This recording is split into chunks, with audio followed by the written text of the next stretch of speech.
जो कथा सुनेगा उसको आनंद होगा।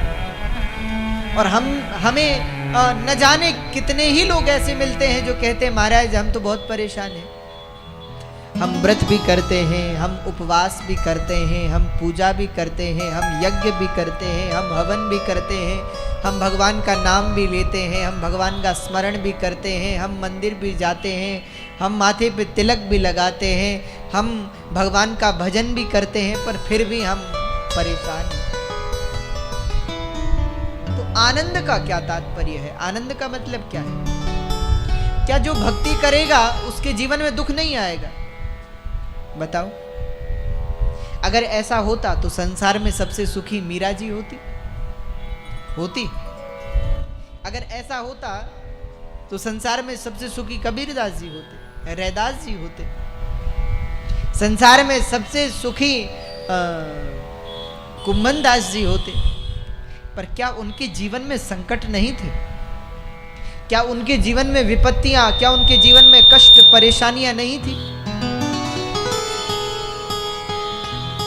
क्या मीरा के जीवन में कष्ट नहीं था? क्या सूरदास जी के जीवन में कष्ट नहीं था? बिल्कुल था।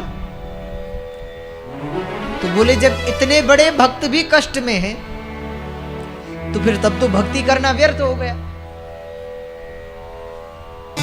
पर बोले नहीं, सूरदास जी के जीवन में, मीरा के जीवन में, रैदास के जीवन में कष्ट है, दुख है, पर वो दुखों से दुखित नहीं है, क्योंकि वो आनंदित है। वो दुख और सुख के चक्र से मुक्त हो चुके हैं, बहुत ऊपर उठ चुके हैं दुख और सुख से। जैसे हमारे यहाँ भगवान राम को कहते हैं, राम क्या है? जो आनंद सिंधु सुख राशि। राम आनंद की राशि। क्यों? क्योंकि भगवान श्री राम के जीवन में जब उनको बताया गया कि कल आप राजा बनोगे, तो राम जी क्या नाचने लगे कि कल हम राजा बनेंगे? बोलो, ठीक है। कहा राजा बनोगे, तो कहा ठीक।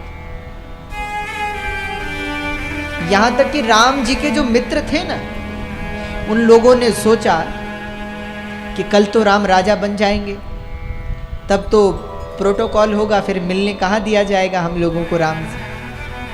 आज तक राम जी के साथ खेलते थे, आम तोड़ने जाते थे, टहलने घूमने जाते थे।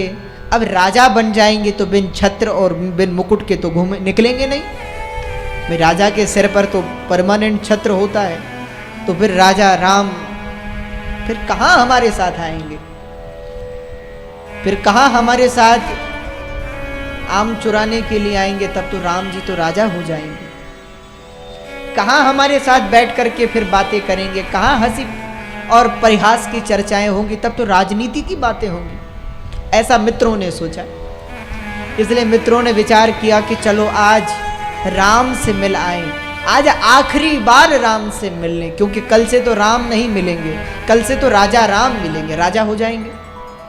और व्यक्ति के जीवन में जब स्थितियां बदलती हैं तो फिर व्यक्ति को बदलना पड़ता है। तो फिर आज आखिरी बार राम से मिलने, ऐसा मित्रों ने सोचा और सब मित्र राम से मिलने के लिए चले। औरों के लिए तो श्री राम थे, औरों के लिए भगवान राम थे, औरों के लिए मर्यादा पुरुषोत्तम थे, पर उन मित्रों के लिए तो मात्र प्रभु केवल राम ही थे, अन्य और नहीं, केवल राम। तो राम जी से मिलने के लिए मित्र लोग आए और एक मित्र बात कर रहा था कि भैया राजा भले ही नहीं बने हैं, पर राजा बनने का पता तो राम जी को चल ही गया होगा। तो फिर अगर राजा जैसा भाव नहीं होगा तो पर कुछ तो अंतर तो होगा। भाई हम लोगों को कह दिया जाए कि कल आप राजा बन जाओगे। आजकल की स्थितियां तो ये हैं कि किसी के जीवन में थोड़ा धन आ जाए तो व्यक्ति के बोलने का तरीका बदल जाता है, फिर चलने का, उठने का, बैठने की स्थितियां बदल जाती हैं। तो मित्र आपस में बात ही कर रहे थे, राम जी से मिलने के लिए आए। राम जी वैसे ही मिले जैसे पहले मिलते थे, उठ करके आए, मित्रों को बैठाया, सबके साथ खूब बातें की। मित्र आपस में एक दूसरे से कान में बात करें कि लगता है राम को पता नहीं है कि कल राजा बनने वाले हैं। दो ही बातें हो सकती है, पहला या तो राम को पता नहीं है कि कल राजा बनने वाले हैं, और दूसरा या तो खबर झूठी है। नहीं तो ऐसा व्यक्तित्व पद मिलने के बाद, तुलसी जी तो कह रहे हैं कि अस को नहीं जन्मा जगमाही प्रभुता पाही जाहि मद नाही। ऐसा कोई जन्मा ही नहीं संसार में जिसको पद मिलने के बाद मद ना हो जाए, और राम का व्यक्तित्व तो वैसा का वैसा ही है। तो कुछ दोनों में से एक बात हो सकती है, या तो राम को पता नहीं है कि वो राजा बनने वाले हैं, या हम लोगों को खबर झूठी मिली। तो मित्रों ने सोचा, राम जी ने पूछा कि क्या बात है, एक दूसरे के कान में क्या कह रहे हो बताओ। तो मित्रों ने सोचा कि चलो राम जी से ही बात पक्की कर लें। तो राम जी से पूछा, बोले हमने सुना है कि कल आप राजा बनने वाले हैं, क्या बात सही है?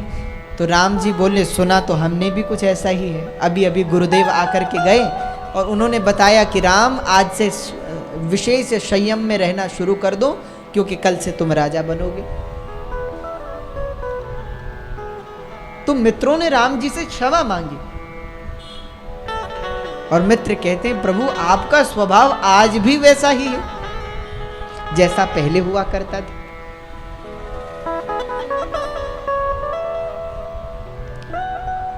तो हमारे प्रभु को जब पता चला कि राजा बनने वाले हैं, तो राम वैसे ही। और राम जी को जब पता चला कि कल वनवास जाना है, अभी अभी वनवास के कपड़े पहनने, जहां राजसी वस्त्र पहनने थे वहां वनवास के वस्त्र पहनने, जहां अभी सोने के सिंहासन पर बैठना था वहां अब जंगल के वृक्ष की छांव में बैठना पड़ेगा, जहां राजसी भोजन प्राप्त होता था वहां अब वन में कंदमूल फल खाने होंगे, जहां बड़े आराम से महलों में वास करना था वहां अब जंगलों के कांटों में घूमना पड़ेगा, जहां कहीं पहले हीरे सोने चांदी के छत्र लगाए जाने थे हमारे ऊपर, अब वहां वृक्ष और बादल ही सिर पर छत्र बन करके चलेंगे। जहां से राम को निकलना था वहां पहले मखमल का वस्त्र बिछा करता था, पर अब राम जी को जब पता चला कि अब जंगल में पैरों में पहनने को चरण पादुका भी नहीं होगी और कांटों के वन से निकलना पड़ेगा, तो राम जी के जीवन में कोई दुख नहीं हुआ, राम जी कोई परेशान नहीं हुए। बल्कि राम जी जब आए दशरथ जी के पास और दशरथ जी अचेत पड़े हुए हैं, तो दशरथ जी ने नहीं कहा कि तुम वनवास जाओ। राम जी पूछ रहे हैं कि पिताजी आपके दुख का कारण क्या है, पर कोई नहीं बोल रहा। कैकेयी ने बोला कि हे पुत्र राम, सारी बात बताई। बोले हमने ऐसा ऐसा कहा और तुम्हें वनवास जाना है 14 वर्ष के लिए। तो राम जी बोले बस इतनी सी बात, और इतनी सी बात के लिए आप लोग इतना परेशान हैं? लगता है मैया, कैकेयी मैया से कह रहे हैं राम जी, लगता है माँ तुम मुझे अपना नहीं समझती। कैकेयी ने कहा क्यों पुत्र? तो राम जी बोले अगर तुम मुझे अपना समझती तो महाराज से मांगती।